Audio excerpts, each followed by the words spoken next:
But in modern times, saddle makers have realized that a bad-fitting saddle can be a real pain for the horse. The rider will feel that pain in the animal's attitude and performance.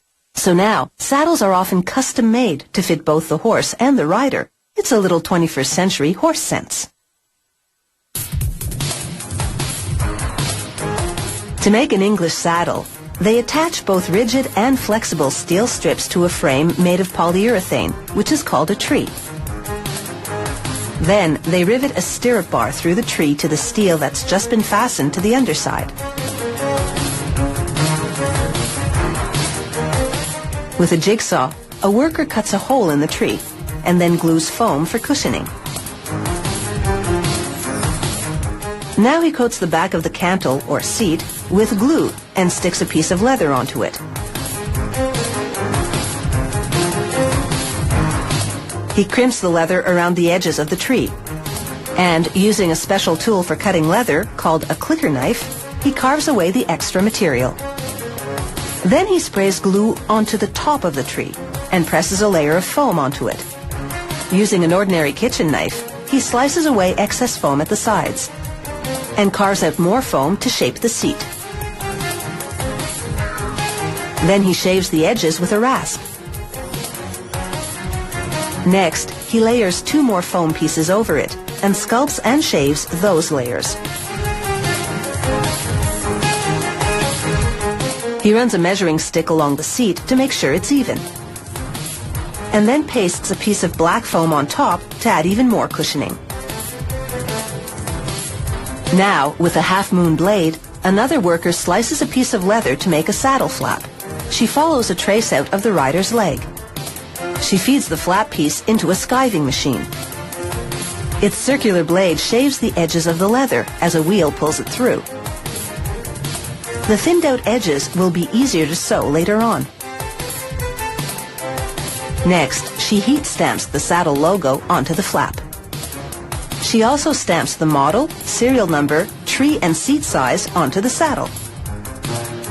Now she glues foam to a hard piece of leather to make a knee pad, and sticks softer leather on the top where the rider's knee will rest. Then, using a piece of whalebone, she draws the leather tight around the edges so that it's smooth on top. Whalebone is used because it doesn't scar or scratch leather. Next, she seals the front edges and then crimps them together, the way a baker crimps the edges of a pie. She pulls the leather tight from the backside and paints glue onto the fatter rim. Then she brushes glue onto the flap and presses the knee pad and flap together so the glue sticks. She hammers them to strengthen the bond. Then stitches them together along that glue line using a big industrial sewing machine.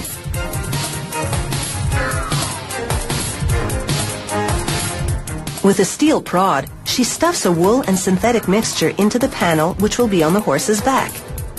It's being stuffed with a certain horse in mind. The amount of stuffing used depends on the shape of the horse the saddle is being made for.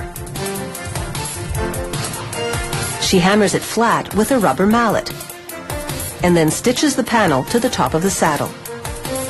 To sew through the leather layers, she makes a hole with an awl and then pulls the needle and thread through it, spraying water to keep the leather soft.